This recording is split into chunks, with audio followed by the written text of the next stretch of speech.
بزرگوں، ظالموں نے جب یزید کے پاس مبارک چہرہ پلیٹ میں رکھ کر پیش کیا گیا کہ مبارک ہو امام حسین کو قتل کر دیا گیا ہے، اور اس نے اپنے پاس ایک چھڑی رکھا تھا، اس چھڑی سے کبھی آنکھ کو مارتا، کبھی لب کو مارتا، کبھی ناک کو مارتا، اور یہ کہتا کتنا خوبصورت چہرہ ہے۔ اللہ اللہ اللہ اللہ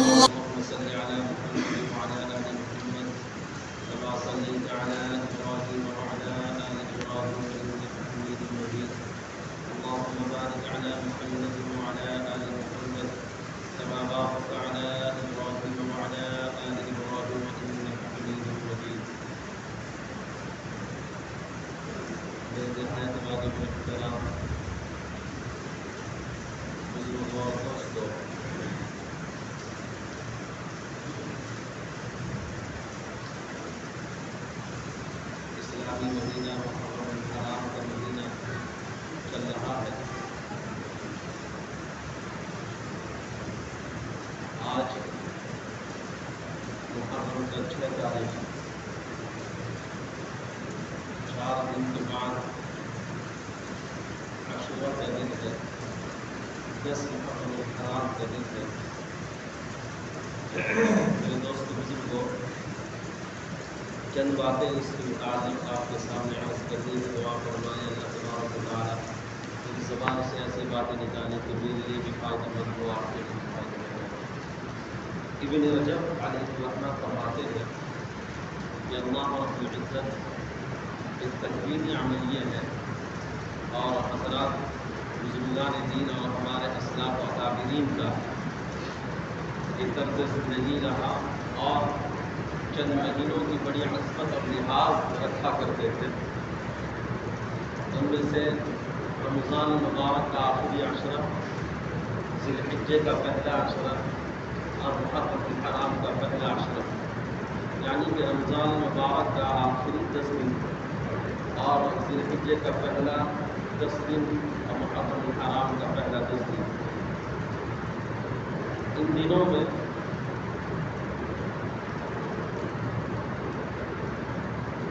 حضرات اکابرین کا طرز زندگی رہا کہ بڑے لحاظ اور ان دنوں کا اہتمام کیا کرتے تھے۔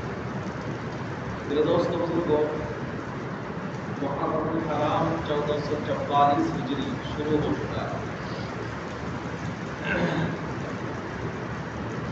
مسلمانوں کا سال محرم سے شروع ہوتا ہے، اور عجیب اتفاق ہے کہ محرم کا مہینہ جب شروع ہوتا ہے تو پہلی تاریخ میں خلیفہ دوم عمر بن خطاب رضی اللہ تعالیٰ عنہ کی شہادت اور شہادتیں اور قربانیاں شروع ہوتی ہیں، اور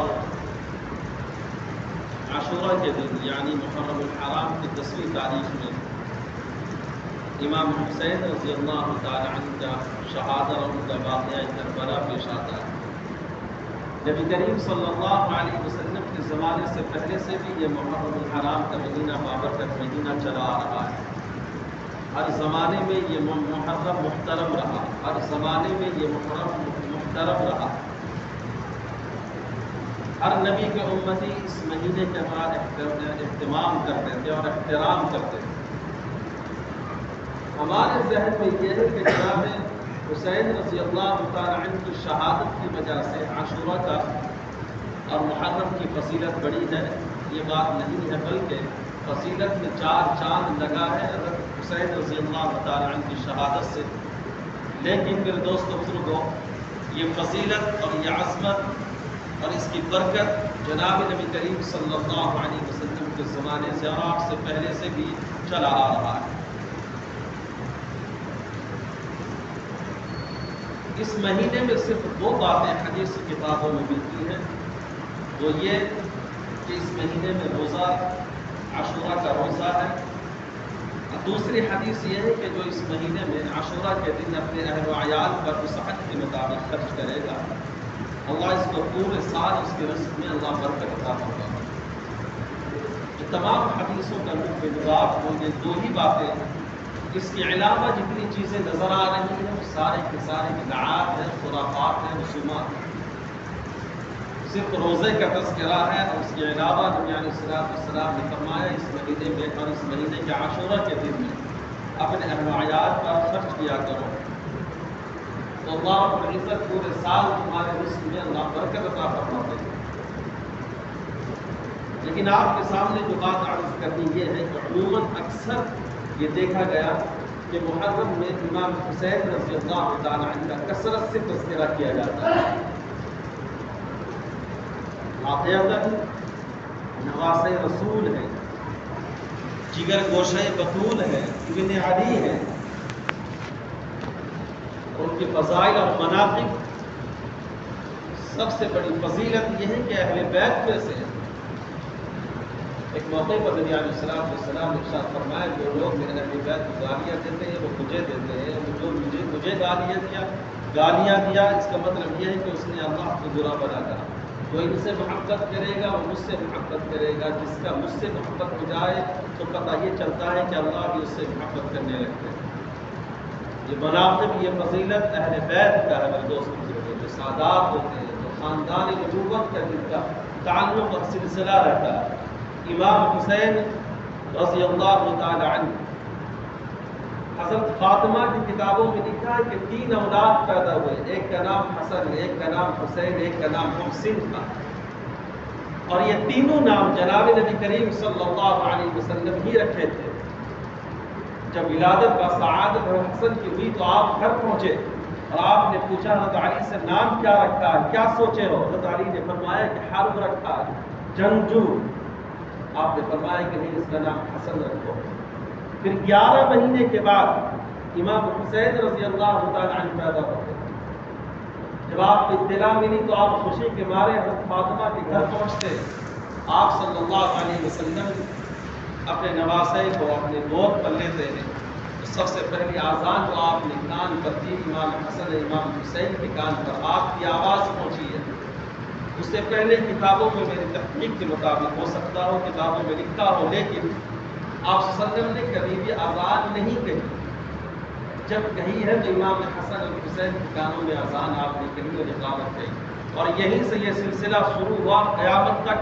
جو مسلمان بچہ پیدا ہوگا اس کے کان میں آذان اور اقامت کہی جاتی رہی۔ امام حسین رضی اللہ تعالیٰ عنہ فرماتے ہیں کہ میں بچپنے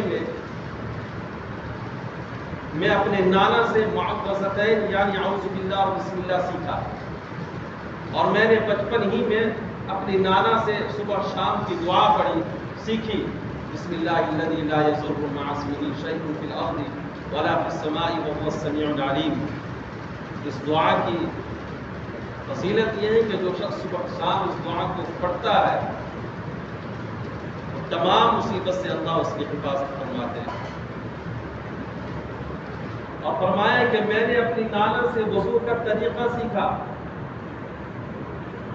7 روایت حدیث میں موجود ہیں امام حسین کے ذریعے سے جو براہ راست نبی کریم صلی اللہ علیہ وسلم سے روایت کرتے ہیں، فرماتے ہیں کہ میں نے 7 ایسی باتیں جو براہ راست اپنے نانا سے میں نے سیکھی ہے۔ کیا محبت تھی اپنے نواسے سے۔ علماء نے بڑی بڑی کتابیں لکھی ہیں مناقب حسین کے عنوان پر کہ امام حسین رضی اللہ تعالی عنہ کا مرتبہ اور مقام کتنا بلند تھا۔ ایک دفعہ آپ امام حسن اور حسین دونوں کو اپنی چادر پر اوڑے ہوئے باہر تشریف لائے۔ صحابی نے پوچھا یا رسول اللہ چادر کے اندر کوئی بوجھ ہو تو میں خدمت کے لیے حاضر ہوں، آپ مجھے دے دیجئے۔ آپ صلی اللہ علیہ وسلم نے چادر ہٹایا، ایک طرف حسن تھے ایک طرف حسین تھے رضی اللہ تعالی عنہم اجمعین۔ میرے دوست بزرگوں، کتابوں میں لکھا ہے کہ آپ ان کے چہرے کو سونگا کرتے تھے، چوما کرتے تھے، اپنے سینے سے لگایا کرتے تھے۔ کسی نے پوچھا کہ کیا ماجرا؟ آپ صلی اللہ علیہ وسلم نے فرمایا کہ یہ ریحانۃ من الجنہ، یہ جنت کے پھول ہیں، میں جب سونگتا ہوں جنت کی خوشبو ان کے جسم سے آتی ہے۔ اندازہ لگائیے کہ جس کے جسموں سے نبی نے جنت کی خوشبو سونگی ہو اس کا مقام و مرتبہ کتنا بلند ہوگا۔ آپ صلی اللہ علیہ وسلم ایک مرتبہ ایک کندھے پر امام حسن کو دوسرے پر حسین کو لے کر باہر نکلے ابو بکر صدیق رضی اللہ تعالی عنہ نے کہا کہ مبارک ہو کتنا عمدہ سواری ہے حضور کی شکل میں. آپ نے فرمایا کہ ابو بکر شاہ سوار کو بھی دیکھو کہ وہ بھی کتنے عمدہ ہیں اور کتنے بلند ہیں. کتنی محبت کی آپ صلی اللہ علیہ وسلم کو اپنے نواسے سے، اور امام حسین کو سب سے زیادہ، کیونکہ یہ شبیہ رسول تھے. آپ صلی اللہ علیہ وسلم کی وصال کے بعد صحابہ یہ فرمایا کرتے تھے کہ جب بھی ہم کو حضور کی یاد ستاتی تو ہم امام حسین اور امام حسن کا زیارت کر لیتے تھے، ہماری آنکھیں ٹھنڈی ہو جاتی. امام حسن سر سے لے کر سینے تک حضور کے مشابہ، امام حسین سینے سے لے کر پیر تک نبی کی مشابہ تھے. اب دونوں کو اکٹھا کرتے پتہ یہ چلتا کہ حضور سامنے نظر آتے. اتنے مناقب اور فضیلت ہونے کے باوجود میرے دوست بزرگوں، ایک دور ایسا بھی آتا ہے جب یہ بچے بڑے جوان ہوتے ہیں، غزوات میں شریک ہوتے ہیں، فتوحات اللہ نصیب فرماتے ہیں. ایک وقت ایسا بھی آتا ہے کہ ان کا سر نیزے میں بھی لٹکا. میں وہ چیزیں آپ کے سامنے عرض کرنا چاہتا ہوں. میرے دوست بزرگوں، خاندان نبوت نے اس دین کے لیے اپنی جانیں قربان کر دی. خاندان نبوت نے اپنے بچوں کو، لخت جگر کو، 5 سال 6 سال 10 سال کے بچوں کو بھی میرے دوست بزرگوں اس دین کے لیے قربانیاں پیش کی ہیں. معاملہ اور واقعہ یوں پیش آیا کہ جب حضرت معاویہ رضی اللہ تعالی عنہ کے بعد یزید خلافت سنبھالا، حضرت علی بھی شہید ہو چکے تھے، امام حسن بھی شہید ہو چکے تھے، اور کوفہ والوں نے خط لکھا.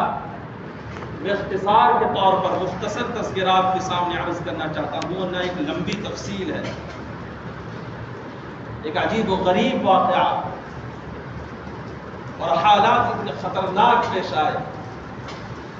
میرے دوستو بزرگوں، اندازہ لگائیے، جس کے نانا کے سر کے اوپر تاج نبوت سجایا گیا تھا، جس کی گھر کی عورتیں اماں فاطمہ جنت میں عورتوں کی سردار، اور یہ خود جنت میں مردوں کے سردار، جوانوں کے سردار ہوں گے. ایک وقت آتا ہے کسی دین کی خاطر اپنی جان کو قربان نچھاور کر دیا، لیکن ذرہ برابر بھی لب پر کوئی شکوہ اور شکایت نہیں تھی. کوفہ والوں نے کتابوں میں لکھا، 17,000 خط لکھے تھے امام حسین کو، آپ آ جائیے، ہم یہاں پر بیعت سے منقطع ہو جاتے ہیں، ہم آپ کے ہاتھ پر بیعت کریں گے، ہم آپ کو امام مانیں گے. میرے دوست بزرگوں، امام حسین نے سب سے پہلے مسلم بن عقیل رضی اللہ تعالی عنہ کو بھیجا کہ آپ جاؤ حالات کا جائزہ لے کر آؤ.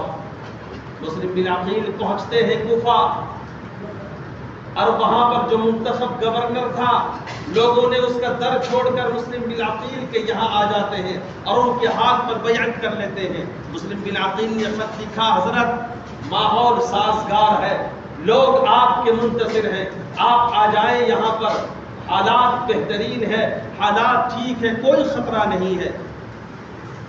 لیکن جب اطلاع ملی زیاد کو، جو ظالم تھا، جابر تھا، فاسق تھا، فاجر تھا،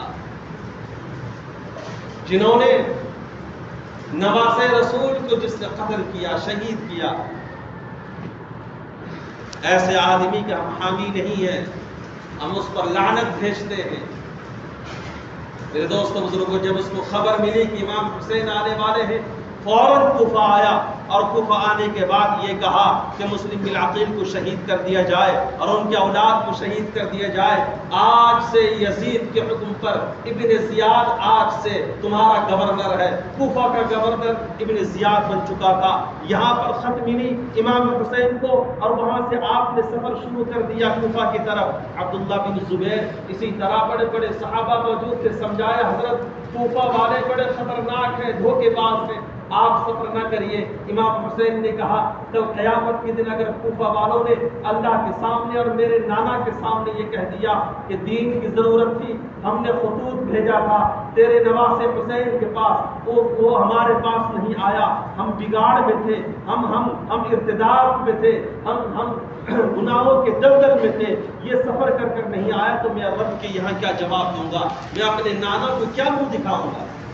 اس وجہ سے امام حسین سفر شروع کیے کوفہ کی طرف، اور کوفہ کا جو حالات ٹھیک تھا وہ حالات خراب ہو گیا۔ مسلم بن عقیل کو ظالم نے شہید کر دیا اور کہا کہ امام حسین کو کوفہ پہنچنے نہ دینا۔ لشکر کو بھیجا، شمر بن جل جوشن جس کا نام تھا، اور ابن زیاد خود وہاں پہنچا ہے کربلا کے میدان پر۔ امام حسین اپنے اہل و عیال کے ساتھ تھے۔ کتابوں میں لکھا ہے کہ لڑنے کے لیے، جنگ کرنے کے ارادے سے آپ سفر نہیں کیے تھے، بلکہ وہاں رہنے کے لیے اپنے اہل و عیال کے ساتھ، اپنی بیویوں کے ساتھ اور اپنے چھوٹے چھوٹے بچوں کے ساتھ کون جہاد کرنے کے لیے جاتا ہے؟ کربلا کے میدان میں روک دیا گیا۔ امام حسین نے کہا کہ خط آیا تھا، مجھے کوفہ والوں نے بلایا ہے، راستہ دو۔ جل جوشن نے کہا کہ نہیں، نہ تم واپس ہو سکتے ہو، نہ تم کوفہ جاؤ گے، لڑنے کے لیے تیار ہو جاؤ، ہمیں تمہارا خون چاہیے۔ وہ ظالم بادشاہ کو ذرا تصور نہیں ہوا کہ نواسے رسول سے وہ گفتگو کر رہا تھا، جگر گوشے بطول سے وہ گفتگو کر رہا تھا۔ محدثین فرماتے ہیں کہ کم وقت کو اتنی عقل بھی نہیں آئی اس کے سامنے کون جنت کا، نوجوانوں کا سردار امام حسین سے وہ باتیں کر رہا تھا۔ اسے اتنی بھی عقل نہیں آئی وہ کس سے بات کر رہا تھا، جس کی نسل سے خاندان نبوت چلی، جس کی نسل سے خاندان رسول چلی، جس کی نسل سے میرے دوست و بزرگوں قیامت تک سعادات کا سلسلہ چلتا رہا، ایسے شخص سے وہ گفتگو کر رہا تھا۔ باغی کے اعتبار سے، باغیوں کی نظر سے جس طرح گفتگو کیا جاتا ہے، امام حسین نے 3 باتیں وہاں کہا کہ میری 3 شرطیں ہیں، تم قبول کر لو، کسی ایک شرط پر تم راضی ہو جاؤ۔ پہلی شرط ہے مجھے واپس جانے دو، میں مدینہ جاؤں گا، میں واپس وہاں رہوں گا۔ دوسری شرط یہ ہے کہ مجھے کوفہ جانے دو، مجھے لوگ میرے انتظار کر رہے ہیں۔ تیسری شرط یہ ہے کہ یزید کے پاس جانے دو، میں جا کر وہاں بیعت کے متعلق باتیں کروں گا، کوئی باتوں پر ہم طے ہو جائیں گے، کچھ باتیں طے ہو جائیں گے، مجھے جانے دو۔ شمر جل جوشن نے کہا کہ اگر یہ گئے کوفہ ماحول خراب ہو جائے گا، ابن زیاد کے ہاتھوں پر جنہوں نے بیعت کیا تھا وہ واپس آ جائیں گے۔ چنانچہ اس نے کہا کہ آپ واپس نہیں جا سکتے، نہ ہی کوفہ جا سکتے ہو، یہیں پر جنگ کے لیے تیار ہو جاؤ۔ علماء فرماتے ہیں کہ 8 محرم الحرام میں آپ کربلا کے میدان میں آپ پہنچے ہیں، آپ نے وہاں پڑاؤ ڈالا، اور 9 محرم تک آپ نے گفتگو کا سلسلہ جاری کیا ان لوگوں سے، راستہ چھوڑو میں جانا چاہتا ہوں۔ چنانچہ 9 محرم الحرام کے عصر کی نماز ادا کرنے کے بعد آپ کی آنکھ لگی، اور مغرب سے پہلے آپ چونک کر اٹھے اور کہا کہ میں نے خواب میں اپنے نانا کو دیکھا، اور میرے نانا مجھے خوشخبری دے رہے تھے، حسین تیار رہنا، میں تجھے لینے کے لیے آیا ہوں۔ اگلے دن 10 محرم الحرام کی صبح میں جنگ شروع ہو جاتا ہے میرے دوستو بزرگوں، نام جنگ، اور علماء فرماتے ہیں کہ ظہر تک 10 تاریخ محرم کے صبح سے جنگ شروع ہوا، اور ظہر تک 20 افراد آپ کے خاندان سے شہید ہو چکے ہیں۔ کتابوں میں علماء نے عجیب و نقشہ کھینچا کہ آسمان بھی رو رہا ہوگا، زمین بھی رو رہی ہوگی، ایسا منظر دیکھ کر 7 سالہ اولاد شہید ہو رہا ہے، 10 سال کا لڑکا شہید ہو رہا ہے، اور حتیٰ کہ میرے دوست بزرگوں ایسا بھی منظر آیا کہ جب خیمے سے عورتوں کی رونے کی آواز آئی، آپ اپنے اہلیہ کے گود سے ایک 1.5 سالہ بچے کو دوسرے خیمے میں منتقل کرنے کے لیے امام حسین نے جب دوڑ لگایا، کم وقت کا ایک تیر لگا، آپ کے اس شہزادہ جس کا عمر 1.5 سال تھا اس کا گلا پار کر دیا، اور جب خون نکلا ہے، کوفے کا ایک لکھنے والا مورخ لکھتا ہے کہ میں شروع سے لے کر آخر تک امام حسین کے چہرے کو دیکھتا تھا، ایسا لگ رہا تھا کہ اس کے خون میں محمد الرسول اللہ کا خون دوڑ دوڑ رہا ہے، اس کے جسم میں نبوت کا خون دوڑ رہا ہے، نہ پیشانی میں بل نہ آنکھ سے آنسو تھے، آپ ہمت بہادری جرأت کے ساتھ لڑ رہے تھے، لیکن جو ہی آپ کے اس ہتھیلی پر دست مبارک پر 1.5 سالہ معصوم دم توڑا، اس وقت آپ کے چہرے پر آنسو جاری تھے۔ آپ نے یوں اس بچے کو آسمان کی طرف کیا اور یہ کہا کہ اللہ میں برداشت کر سکتا ہوں، لیکن میرے نانا کے دین پر حرف آئے میں اسے برداشت نہیں کر سکتا، میں ہرگز ان ظالموں کے ہاتھوں میں بیعت نہیں کروں گا، ان نافرمانوں کے ہاتھ میں بیعت نہیں کروں گا، ان شرابیوں کے ہاتھ میں بیعت نہیں کروں گا، جنہوں نے میرے نانا کے دین کو رون دیا، جنہوں نے میرے نانا کے دین کو پشے پش ڈال دیا، اپنی مرضی چلاتے ہیں، میں مرنا گوارا کروں گا، بچوں کی قربانی گوارا کر سکتا ہوں، میرے نانا کے دین پر حرف آئے میں اسے برداشت نہیں کر سکتا۔ کتابوں میں لکھا ہے، مورخ لکھتا ہے کہ امام حسین کی آنکھوں میں پانی اس وقت آیا جب لخت جگر 1.5 سالہ بچہ ان کے ہاتھوں میں، اس کے جسم سے خون کی پھوارے اٹھے۔ اندازہ لگائیے اس کے باپ کے دل پر کیا کیفیت ہوئی ہوگی، کیسا دل گزرا ہوگا، کیا دل میں بات آئی ہوگی۔ میرے دوستو بزرگوں، اپنے حق کے لیے نہیں، زمین و جائیداد کے لیے نہیں، اس دین کے لیے علماء نے لکھا اگر اللہ عذاب دینا تھا اسی وقت اللہ عذاب دے کر پوری امت کو اللہ تہس نہس کر دیتا۔ اگر اللہ کا عذاب اس امت پر آنا ہوتا تو اسی وقت آ جاتا جب جگر رسول، نواز رسول، خاندان نبوت ذبح ہو رہے تھے۔ میرے دوست و بزرگوں، مورخ لکھتا ہے ایسا جرأت مندانہ آپ نے لڑائی کی اور لوگوں اور دشمنوں سے آپ نے لڑا ہے، ایسا لگ رہا تھا کہ پورا کا پورا خاندان نبوت کا خون امام حسین کے جسم پر سرایت کر چکا اور وہی دوڑ رہا تھا۔ میرے دوست و بزرگوں، ظہر کا وقت آیا، جمعے کا دن تھا اور مسافر کے لیے جمعے میں ظہر ادا کرنی ہوتی ہے۔ آپ نے فرمایا لوگوں سے، او سامنے کون ہے؟ اللہ اکبر، مسلمان، کلمہ پڑھنے والے، مارنے والے کون تھے؟ جو محمد رسول اللہ پر کلمہ پڑھتے تھے، باغی تھے، دشمن تھے، منافق تھے۔ میرے دوستو بزرگوں، اپنوں نے ہی مارا امام حسین کو کربلا میں۔ اللہ اکبر، کیسا داستان تھا۔ کتابوں میں لکھا ہے کہ خیموں سے جو آوازیں آ رہی تھی، ان کی عورتوں کی، گھر والوں کی اور بچوں کی جو لڑکیاں تھیں، آسمان بھی رو رہا ہوگا۔ امام حضرت زینب رضی اللہ تعالی عنہ کے بارے میں کتابوں میں لکھا ہے کہ جب تمام افراد، مرد اور بچے شہید ہو گئے تو عورتوں کو ظالموں نے بیڑیوں میں جکڑ دیا، اور ہتھ کڑی کس طرح لگاتے ہیں؟ سامنے کی طرف، لیکن ظالموں نے عورتوں کو پیچھے کی طرف سے ہتھ کڑی لگوائی، بے پردہ کیا۔ ارے بھائی، جس کے گھر سے پردے کی تلقین نکلا ہو، آج اس کے گھر والے بے پردہ ہو رہے ہیں، بتائیے اس سے بڑا ظلم کیا ہو سکتا ہے؟ بس زینب کے جو کلمات ہیں، عربی میں جو علماء نے لکھا ہے، واہ محمدہ کا لفظ کہاں اڑتے ہیں، جسم کہاں اڑتا ہے اگر اس لفظ کو آپ پڑھیں گے۔ جو شکایت کی ہے یہ زینب نے اپنے نانا محمد رسول اللہ صلی اللہ علیہ وسلم سے کہ آپ کے دین کے خاطر جو دولہا گھوڑے پر سوار ہونے والا آج وہ نیزے پر سوار ہے، جس کے چہرے پر اور جس کے قدموں پر لوگ پھول ڈالا کرتے تھے، آج اس کے جسم سے خون کے فوارے نکل رہے ہیں۔ جب ظہر کا وقت ہوا، 10 محرم الحرام کا، آپ نے التجا کی، درخواست کی کہ ظالموں رک جاؤ، تمہیں بھی نماز پڑھنی ہے، مجھے بھی نماز پڑھنی ہے۔ اللہ اکبر، تھوڑا وقت دے دو، مہلت دے دو، اطمینان سے میں نماز ادا کر دو اور ہم تمام جتنے لوگ ہیں نماز پڑھ سکیں۔ شمر جلجوشن نے کہا کہ باغیوں کے لیے نماز کی کوئی اجازت نہیں ہے۔ امام حسین نے کہا باغی نہیں، تو باغی ہے، تیرا خاندان باغی ہے، باغی میں نہیں ہوں۔ اگر میں باغی ہوتا تو میں یہاں نہ آتا، مجھے تو کوفہ والوں نے درخواست دے کر بلوایا ہے، اور وہ تمام خط میرے پاس موجود ہیں۔ محدثین نے لکھا ہے کہ 17,000 خط موجود تھے، آپ کو آنا ہے، آپ کو یہاں آنا ہے، آپ کی ضرورت ہے۔ اس وجہ سے امام حسین نے سفر شروع کیا تھا، لیکن منع کر دیا۔ پھر آپ اسی عالم میں، کرب میں، حالت میں آپ نے ظہر کی نماز ادا کی 2 رکعت۔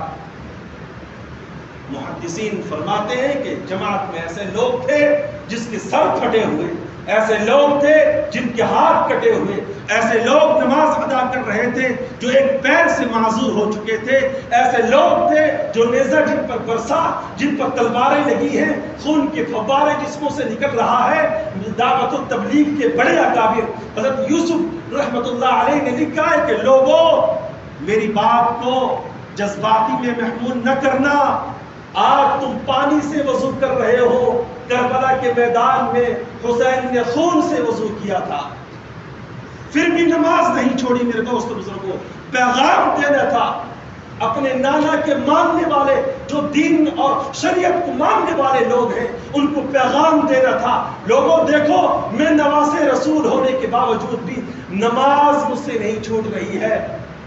آج کا عالم کیا ہے، ہمارے آپ کی حالت کیا ہے میرے دوست بزرگوں؟ ذرا بہانے آ جائیں تو نماز چھوڑ جاتی ہیں۔ عظیم چیز ہے، عظیم ستون ہے، اور میرے دوست بزرگوں مضبوط پلر اگر جسے کہا جائے وہ نماز ہے۔ آج ہمارے زندگیوں میں نماز نہیں ہے میرے دوست بزرگوں۔ امام حسین نے اس جنگ میں ظہر کی نماز ادا کر کے پیغام دیا لوگوں تک، قیامت تک آنے والے مسلمانوں کو، کہ حالت کرب میں بھی تمہیں نماز معاف نہیں ہے۔ گھر میں رہ کر کیسے نماز معاف ہو سکتی ہے؟ آپ نے اسی میں نماز ادا کی اور پھر آپ لڑے ہیں، آپ بھی شہید ہوئے، ظالموں نے آپ کا چہرے مبارک کو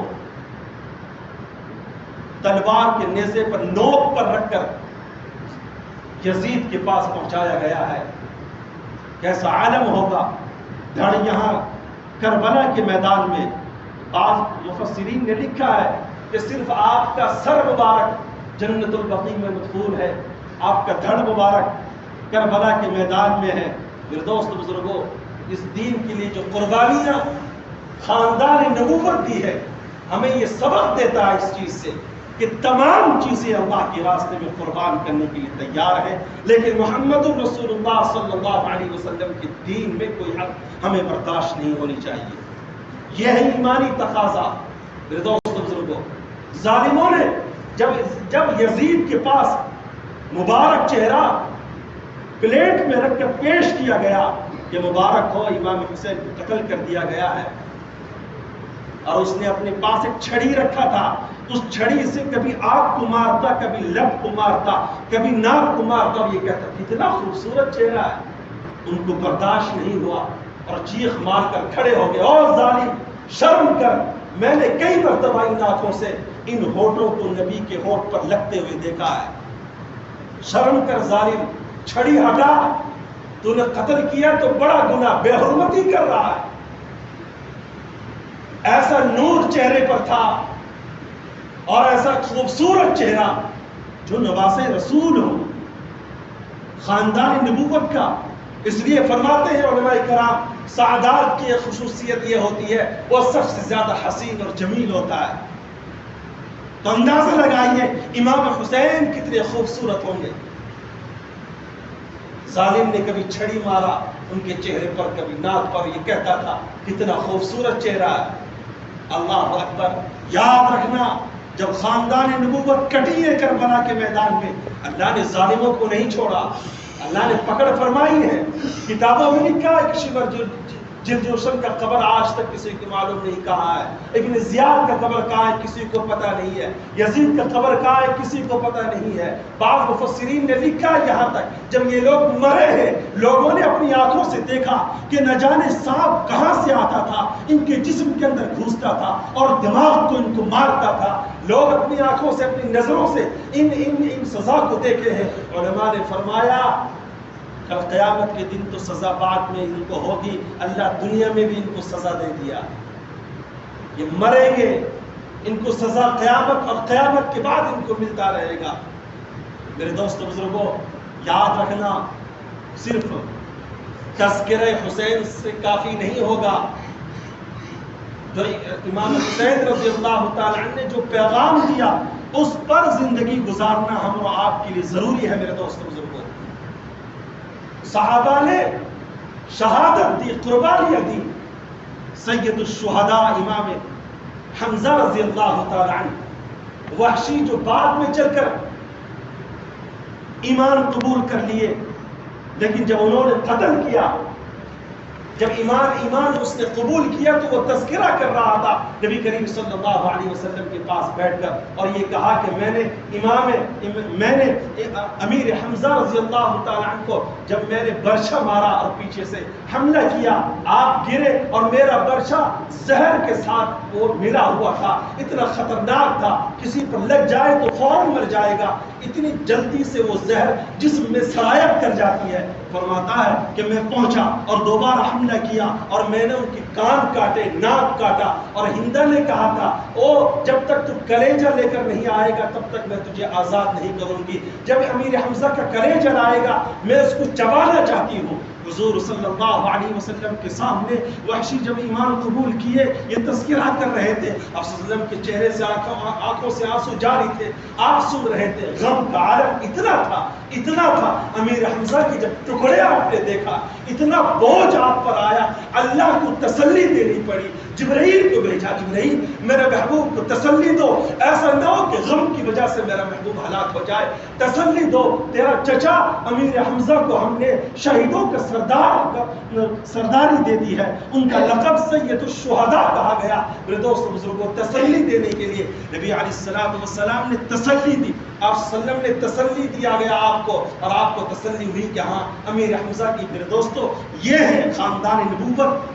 امیر حمزہ آپ کے خاندان سے تھے، جسموں کے ٹکڑے ہوئے، کلیجہ دشمن نے چبایا، کان ناک کٹے، آج ذرہ برابر بھی دین کی خاطر اگر کوئی تکلیف پہنچائے، میں آپ کو کہتا ہوں یاد رکھو، دعوت و تبلیغ میں آپ نکل رہے ہو، کسی کو گشت کرنے کے لیے، دعوت دینے کے لیے، خدا کی قسم اگر کوئی دو جملہ برائی کا کہہ دے، گالیاں دے دے، حضرات صحابہ کی زندگیوں کو آپ اپنے سامنے رکھنا چاہیے، اور یہ دیکھنا چاہیے کہ جن خاندان والوں نے اپنے جسموں کو قربان کر لیا، کہ میں دو بات نہیں سن سکتا، دو بولی نہیں سن سکتا، ان کا تانا نہیں سن سکتا۔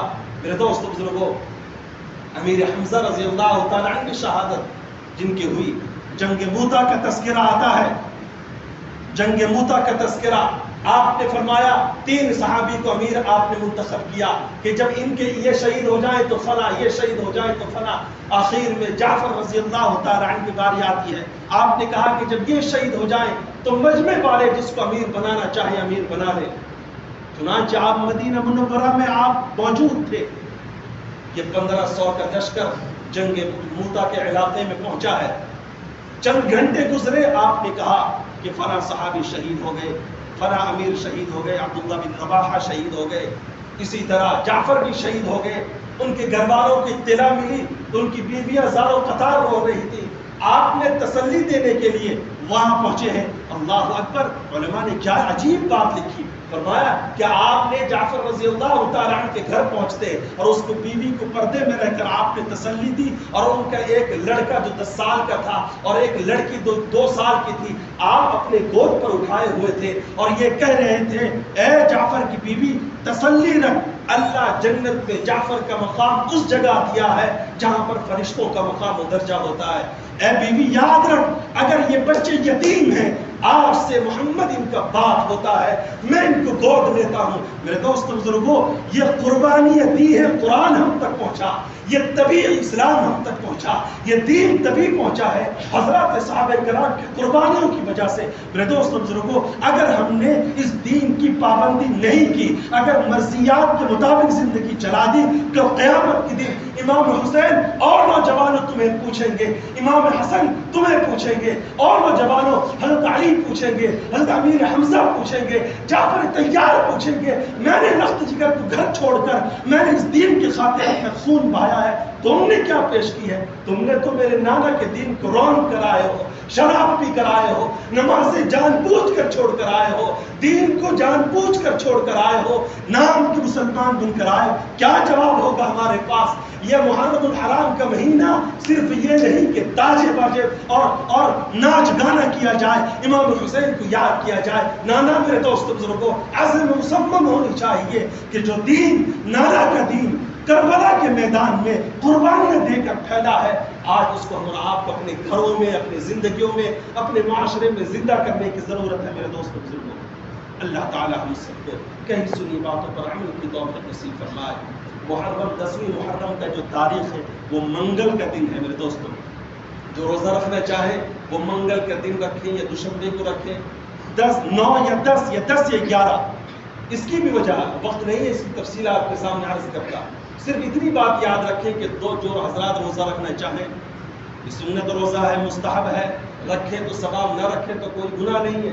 اگر رکھ رہے ہیں تو 2 دن آپ ملایا کریں تاکہ یہودیوں کے ساتھ آپ کی مشابہت نہ ہو۔ اس میں الگ بات ہے، اس میں اختلاف ہے کہ وہ زمانے کے یہودی آج کے زمانے کے یہودی، اس زمانے کے یہودی تو چلو تورات پر ان کا عبور تھا، تورات پر عمل کر، آج تو تورات بدل گیا، زبور بدل گئی، یہ تو اپنی منمانی کے یہودی اور عیسائی بنے ہوئے ہیں۔ لیکن بہرحال آج بھی وہی مسئلہ ہے، اگر کوئی رکھنا چاہے تو 2 دن کا روزہ رکھے، 9 یا 10 یا 11، دوشنبہ یا منگل یا بدھ، یہ ہے دن اور تاریخ۔ اور اس کی فضیلت یہ ہے جس نے روزہ عاشورہ کا روزہ رکھا، اللہ 1 سال کے پچھلے تمام گناہ معاف کر دیتے ہیں۔ اور تیسری بات آپ کے سامنے عرض نہیں کرنی ہے کہ اس دنوں میں وسعت اپنے اہل و عیال پر باقی دنوں کے مقابلے میں زیادہ اچھا کھانا، اچھا پہننا یا اچھی چیز لا کر اپنے اہل و عیال کو، اپنے ماتحتوں کو کھلاؤ تاکہ اللہ پورے سال رزق میں اللہ برکت عطا فرماتے ہیں۔ لیکن ایک سوال پیدا ہوتا ہے کہ جب روزہ رکھنا ہے تو پھر حکم کیوں ہے کھانا ہے زیادہ عمدہ کھانے کا؟ نہیں، یہ وقت جو ہے قمری تاریخ مغرب کے بعد سے شروع ہو جاتا ہے۔ اگر فرض کیجئے کہ آپ 9 محرم الحرام کے مغرب کے بعد بھی اپنے بچوں کو عمدہ کھانا کھلا سکتے ہیں، یا 10 محرم میں روزہ رکھ کر افطار میں عمدہ کھانا کھلا سکتے ہیں، ادھر روزہ بھی ہو جائے گا اور اس حدیث پر بھی عمل ہو جائے گی کہ اس آگ کے موافق اگر کوئی خرچ کرتا ہے اللہ اس کے رزق میں برکت عطا فرماتے ہیں۔ اللہ تعالیٰ مجھے اور آپ کا عمل کی توفیق